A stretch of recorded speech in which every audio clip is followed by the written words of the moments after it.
Welcome to our channel PSP education zone. तो आज हम इस चैप्टर के लास्ट पॉइंट पे आ चुके हैं।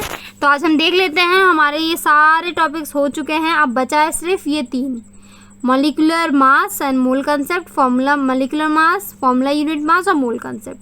आज बस हमको ये तीन कवर करना है, तो ही हमारा ये चैप्टर कंप्लीट। ठीक है, तो आज हम ये तीनों कंप्लीट कर लेते हैं।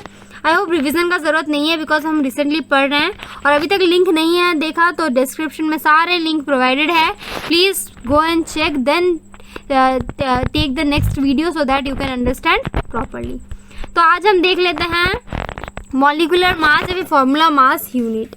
ठीक है, आज हम ये पढ़ लेते हैं सबसे पहले। तो इसमें अगर हम लोग देखेंगे, इसका अगर हम बात करेंगे, देखो जो फॉर्मूला यूनिट मास होता है ना किसी भी सब्सटेंस का, वो क्या होता है? Molecular mass of a substance the sum of atomic masses of all the atoms of a molecule in the substance. सारे जितने भी एटॉमिक मासेस होते हैं उन सब का सम करना है। जैसे कि यहाँ पे वाटर था, तो वाटर का एटॉमिक मास 1 यूनिट होता है, ऑक्सीजन का 16 यूनिट। अब इन दोनों को क्या करना है? प्लस कर देना है। मैं करके दिखाती हूँ। सपोज मैं वाटर का ही आप लोगों को, या फिर वाटर नहीं, मैं आप लोगों को HNO3 का दिखाती हूँ। ठीक है, HNO3, HNO3 मतलब होता है नाइट्रिक एसिड। तो इसमें क्या करना है? पहले हमको हाइड्रोजन का लिखना है। तो मैंने हाइड्रोजन का कितना बताया आप लोगों को? 1 U। ठीक है, फिर हमको इसमें किसका लिखना है? नाइट्रोजन का लिखना है। और लास्ट में हमको किसको लिखना है? ऑक्सीजन का लिखना है। इन तीनों को हमको लिखना है। तो नाइट्रोजन का कितना होता है? नाइट्रोजन का होता है 14 U हो गया। और ऑक्सीजन का कितना होता है? ऑक्सीजन देखो 3 है, तो एक ऑक्सीजन का कितना होता है? 16। एक को हम 3 से मल्टीप्लाई करेंगे 3 से, तो 16 इंटू 3U। तो कितना होगा देख लेते हैं। ये 1 + 14, तो हमको क्या करना है? सिंपली प्लस करना है। 16 3 48 + 14 + 1। तो ये अगर हम प्लस करेंगे तीनों को, कितना आएगा? कर लो प्लस। अगर हम प्लस करके देखेंगे तो ये हमारा आएगा मेनली 63U। ये हमारा हो गया HNO3 का फॉर्मूला मास यूनिट। ठीक है, तो ये चीज़ हमको सीख के रखना है, क्योंकि ये आएगा एग्जाम में, ये निकालने आता ही है हर बार, तो इस बार भी आएगा। तो ये याद कर लेना है हमको, इन तीनों को बस एडअप करना है। सबके एटॉमिक जो मास है उनको लिखना है और याद कर लेना है, या और प्रैक्टिस कर लेना है, तो हमको याद है। तो मैंने पहले ही कहा था आप लोगों को कि सिंबल भी याद कर लेना है, साथ में एटॉमिक मास भी याद कर लेना है और नाम भी याद कर लेना है। ये तीनों चीज़ याद करना ही पड़ेगा, तभी जाके आप लोग आगे कर पाओगे। देखो यहाँ पे वही है, नाइट्रिक एसिड का भी दिया गया है, HNO3 का ही दिया है। देखो 63U निकला है, और वाटर का दिया है 18U निकला है। ठीक है, तो वाटर का कैसे निकाला समझ में आया ना? हाइड्रोजन का 1 यूनिट होता है, ऑक्सीजन का 16U होता है, तो H2 का कितना होगा? 1 × 2 + 10। 10 कहाँ से आया? 1 × 2 + 10, 1 × 2 + 10। ठीक है, तो यहाँ पे क्या होगा? यहाँ पे एक्चुअली 10 नहीं होगा, ये कितना होगा? ये हो जाएगा 16, क्योंकि ऑक्सीजन का होता है 16, याद रखना। ऑक्सीजन का होता है 16। ठीक है, ऑक्सीजन का 16 होता है। तो उसके बाद हम लोग देख लेते हैं। ठीक है, नेक्स्ट हम देख लेते हैं ये मोल कॉन्सेप्ट पढ़ लेते हैं। मोल कॉन्सेप्ट क्या होता है, ये भी बहुत इंपॉर्टेंट है। मोल कॉन्सेप्ट हमेशा याद रखना। सपोज हम लोग एक एग्जांपल लेते हैं।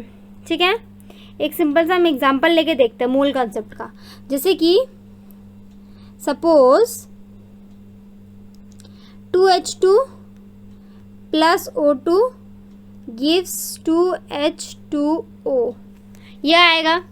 इस ऊपर वाले रिएक्शन में अगर हम लोग देखेंगे, इस रिएक्शन को अगर हम अच्छे से ऑब्जर्व करेंगे तो हमको क्या देखने मिलेगा?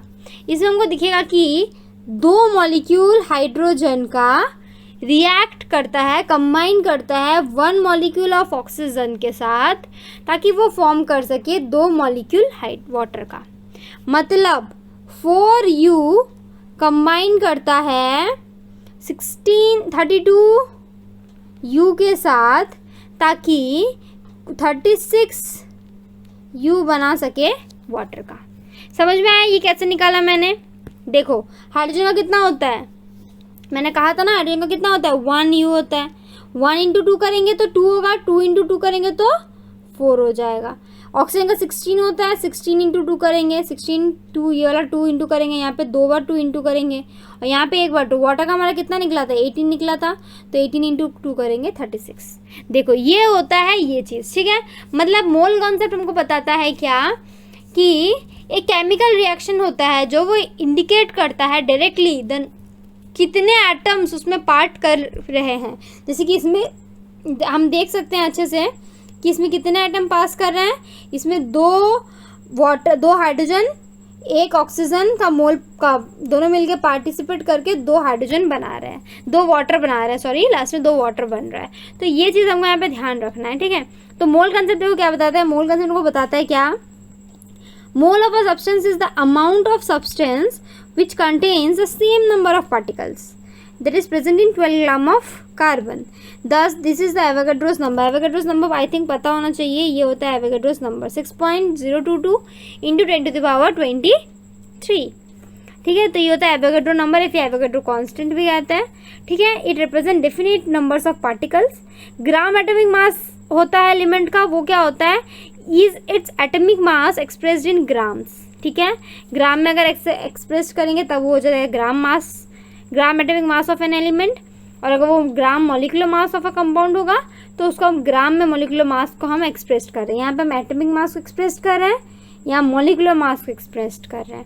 देखो ये जो फॉर्मूला यहाँ लिखा है ना, ये बहुत इंपॉर्टेंट है, इसको अच्छे से याद रखना है।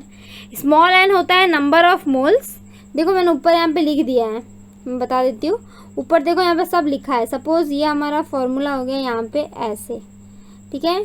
इसके ऊपर देखो लिखा है एन होता है नंबर ऑफ मोल्स, एम होता है मास, एम होता है कैपिटल एम होता है molar mass, number of atoms होता है कैपिटल एन, एवोगाड्रो होता है एन नॉट, ठीक है। ये होता है। तो ये जो फॉर्मूला है n equal to small m by capital M, small n equal to capital N by N naught, small m equal to small n into capital N, और capital M equal to small m by n. ये formula बहुत important है, ठीक है। यहाँ से numerical आते हैं तो ये फॉर्मूला याद रखना बहुत ज़रूरी है, ठीक है। तो इतना तो मैंने बता दिया। अब देखो इस चैप्टर में काफ़ी सारे न्यूमेरिकल्स हैं, ठीक है। अब न्यूमेरिकल तो मैंने चैप्टर में नहीं डाला है, बट न्यूमेरिकल्स के लिए मैं नेक्स्ट पार्ट ज़रूर लेके आऊँगी, ठीक है, जिसमें हम सिर्फ न्यूमेरिकल करेंगे और जिससे आप लोगों का न्यूमेरिकल का भी प्रॉब्लम जो है वो सॉल्व होगा। मैं हर एक एनसीईआरटी का न्यूमेरिकल सॉल्व कराऊंगी आप लोगों को, ठीक है। टेंशन नहीं लेना है, मैं समझा के एक्सप्लेन करके सॉल्व करूँगी।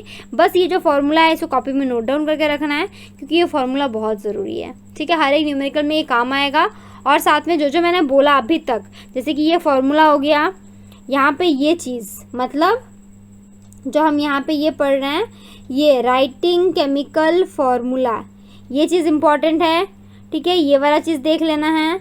यहाँ पे जो मैंने ये वाला बोला कि कुछ जो वैलेंसीज दिया गया है, ये वाला इम्पॉर्टेंट है यहाँ पे, ठीक है। उसके बाद यहाँ पे इम्पॉर्टेंट है, अब डायरेक्ट जो इम्पॉर्टेंट आता है वो हमारा ये है। ये टेबल जो मैं बार बार बोल रही हूँ इम्पॉर्टेंट है, ये टेबल अच्छे से पढ़ लेना है। जिंक तक ही पढ़ो बट पढ़ो, ठीक है। तो ये जो 3-4 टॉपिक्स मैंने बताया है इस चैप्टर में, ये सारे इम्पॉर्टेंट है। जैसे कि सबसे इम्पॉर्टेंट इसमें से अगर मैं बताऊँ, मैं उसको मार्क कर देती हूँ ब्लैक से। जैसे कि सबसे इम्पॉर्टेंट है ये लॉज ऑफ केमिकल कॉम्बिनेशन, ये वाला। फिर यहाँ पे है एटम क्या होता है, फिर यहाँ पे है ये राइटिंग केमिकल फार्मूला, और ये लास्ट में आता है मोल कंसेप्ट। मतलब ये पूरा टॉपिक एक्चुअली, मतलब ये 1 टॉपिक, 2 टॉपिक, 3 और ये लास्ट में 4, ये 4 टॉपिक बहुत ही इम्पोर्टेंट है, ठीक है। ये चारों टॉपिक को अच्छे से करना है, क्योंकि यहीं से एग्ज़ाम्स में आएंगे, यहीं से एग्ज़ाम्स में पूछे जाएंगे, ठीक है। तो इनको अच्छे से कर लेना है। तो आज के लिए बस इतना ही। Thanks for watching our video.